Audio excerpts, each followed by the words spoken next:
কার্গিল বিজয় দিবসে শহীদ বীর জওয়ানদের প্রতি বঙ্গসেনার শ্রদ্ধাঞ্জলি। ২৬শে জুলাই রবিবার ঠিক বিকেল ৫:৩০টায় কার্গিল বিজয় দিবস উপলক্ষে শহীদ বীর জওয়ানদের প্রতি শ্রদ্ধা জ্ঞাপন জানালেন এবং তার সাথে সাথে প্রদীপ প্রজ্বলনের মধ্য দিয়ে মন্ত্র উচ্চারিত করলেন সামাজিক সংগঠন বঙ্গসেনা। সংগঠনের পক্ষ থেকে জানানো হয়, ১৯৯৯ সালের কার্গিল যুদ্ধে ভারতীয় সেনাবাহিনীর বীরত্ব, আত্মত্যাগ ও দেশপ্রেম দেশের গর্ব এবং আগামী প্রজন্মের জন্য অনুপ্রেরণা। অনুষ্ঠানে শহীদ সেনানীদের স্মৃতির প্রতি নীরব শ্রদ্ধা নিবেদন করা হয় এবং দেশবাসীকে জাতীয় ঐক্য ও দেশপ্রেমের আদর্শে উদ্বুদ্ধ থাকার আহ্বান জানানো হয়। এদিন উপস্থিত ছিলেন বঙ্গসেনার সর্বভারতীয় সভাপতি সৈকত দে সরকার, জেলা সম্পাদক দীপাঞ্জন দত্ত এবং জেলা সভাপতি শুভ্র সান্যাল। তারা শহীদ বীর সেনানীদের আত্মত্যাগের প্রতি গভীর শ্রদ্ধা জানিয়ে দেশের ঐক্য ও সার্বভৌমত্ব রক্ষায় সকলকে সচেতন থাকার আহ্বান জানান। রিপোর্টার শম্পা দাস, কলকাতা। আপনারা যে উদ্যোগটা নিয়েছেন সেটার উদ্দেশ্যটা কি? আজকে ২৭তম কার্গিল বিজয় দিবস। ভারতীয় সামরিক বাহিনী আজকের দিনেই ১৯৯৯ সালে কার্গিলকে যখন পাকিস্তানি হানাদার এবং জঙ্গিরা কার্গিলকে যেভাবে টার্গেট করেছিল, ভারত থেকে বিচ্ছিন্ন করার, তো ভারতীয় সেনাবাহিনীর উদ্যোগে অসীম সাহসিকতায় কার্গিল ভারতবর্ষেই থাকে এবং আমাদের বীর সেনাদের শহীদ বলিদান দিয়েই কার্গিল ভারতবর্ষের মধ্যে থাকে। এবং তৎকালীন তখন যে সেনাবাহিনীর লোকেরা যাদের আহত, তার মধ্যে বিখ্যাত ছিলেন সৌরভ কালিয়া, তাকে নৃশংসভাবে পাকিস্তানি হানাদাররা তাকে হত্যা করে। তার পরিবারকেও আমার নিজেই আমি আবেগিত হচ্ছি,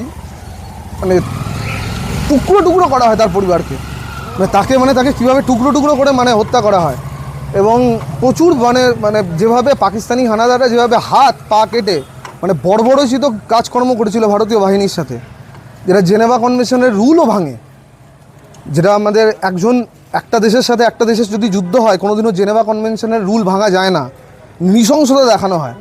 তো তার প্রতিউত্তর ভারতীয় বাহিনী দিয়েছিল এবং বাজপেয়ীজি যে সিদ্ধান্ত নিয়েছিলেন যে এই যুদ্ধটাকে পাকিস্তানকে উচিত জবাব দেওয়ার, আর তৎকালীন প্রতিরক্ষামন্ত্রীও নাম নিতে হবে, জর্জ ফার্নান্ডেজ, যে অসীম সাহসিকতায় যে পদক্ষেপগুলো নিয়েছিলেন, তার জন্য ভারতীয় সেনাবাহিনী কার্গিলকে ধরে রাখতে পারে। ভারতবর্ষের মধ্যে কার্গিলের ১ ইঞ্চি ভারত থেকে বিচ্ছিন্ন হতে পারেনি এবং সেই দিনকেই এই জন্যই আজকে আমরা সেই দিনটা পালন করছি। এবং ওই বিখ্যাত উক্তি ছিল ক্যাপ্টেন বিক্রম বাত্রার, দিল মাঙ্গে মোড়, এক একটা করে চেক পয়েন্ট দখল করছেন, তখন বলছেন যে আমরা এক একটা করে পাহাড় দখল করছি, ভারতবর্ষের অন্তর্ভুক্ত করছি, যেগুলো পাকিস্তানি হানাদাররা দখল করেছে। পরবর্তীকালে একটি বিখ্যাত পানীয় সংস্থা ওটার নামে অ্যাড করে দিল মাঙ্গে মোড়, সেটা ক্যাপ্টেন বিক্রম বাত্রা, শহীদ বিক্রম বাত্রা প্রধান উক্তি ছিল। পরবর্তীকালে উনি শৌর্য চক্র পান, আর আজকের দিনটাকেই আমরা সেই দিনটা স্মরণ করছি, ২৭তম কার্গিল বিজয় দিবস। সৌরভ কালিয়াকেও মনে করুন, যাকে নৃশংসভাবে পাকিস্তানিরা হত্যা করেছিল। আমার নাম সৈকত দে সরকার, আমি বঙ্গসেনার সভাপতি। আপনারা কি প্রোগ্রাম করবেন?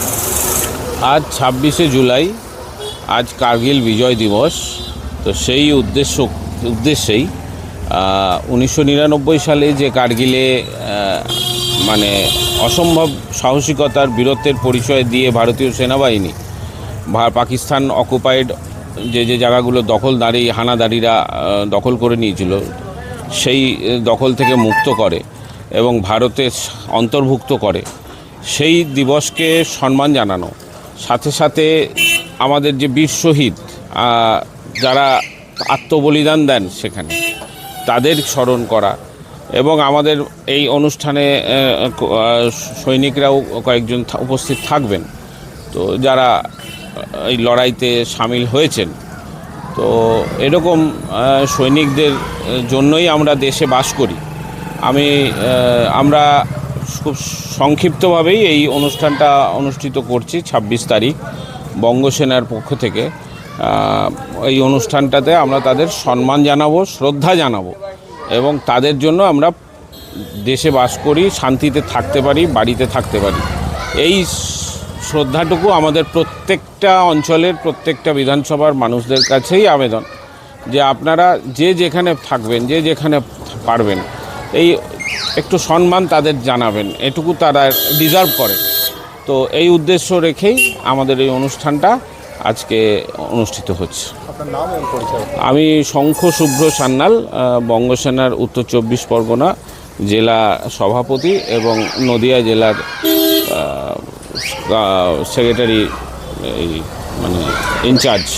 দিনে আপনারা কি বার্তা দিতে চাইছেন মানুষকে? আজকের দিনে আমরা বার্তা দিতে চাইছি, যে সমস্ত সৈনিকরা দিবারাত্র পরিশ্রম করে এবং বর্ডারে দাঁড়িয়ে তারা দেশের যারা শত্রু তাদের বিরুদ্ধে যেভাবে লড়াই করে চলেছে, তাদের জন্য আমরা সমগ্র ভারতবাসীরা গর্বিত। এবং আজকে 1999 সালের এই 26শে জুলাই তারা ভারতীয় সেনাবাহিনী তৎকালীন প্রধানমন্ত্রী মাননীয় শ্রী অটল বিহারী বাজপেয়ীজি এবং স্বরাষ্ট্রমন্ত্রী প্রতিরক্ষামন্ত্রী মাননীয় জর্জ ফার্নান্ডেজের নেতৃত্বে ভারতীয় সেনাবাহিনী কার্গিল বিজয় লাভ করে। এবং তার মাধ্যমে যে আমরা যে সেনাবাহিনীদের প্রতি এবং যারা যুদ্ধে শহীদ হয়েছেন তাদের প্রতি আমরা সম্মাননা জ্ঞাপন করতে চলেছি। এবং আমরা যত আর্মি এবং নেভির যারা আছে আমরা তাদেরকে এই মঞ্চের মাধ্যমে তাদেরকে সম্মাননা আমরা জ্ঞাপন করতে চলেছি। আপনার নাম পরিচয়? আমার নাম দীপাঞ্জন দত্ত, আমি বঙ্গসেনার উত্তর চব্বিশ জেলার অর্গানাইজিং ডিস্ট্রিক্ট সেক্রেটারি।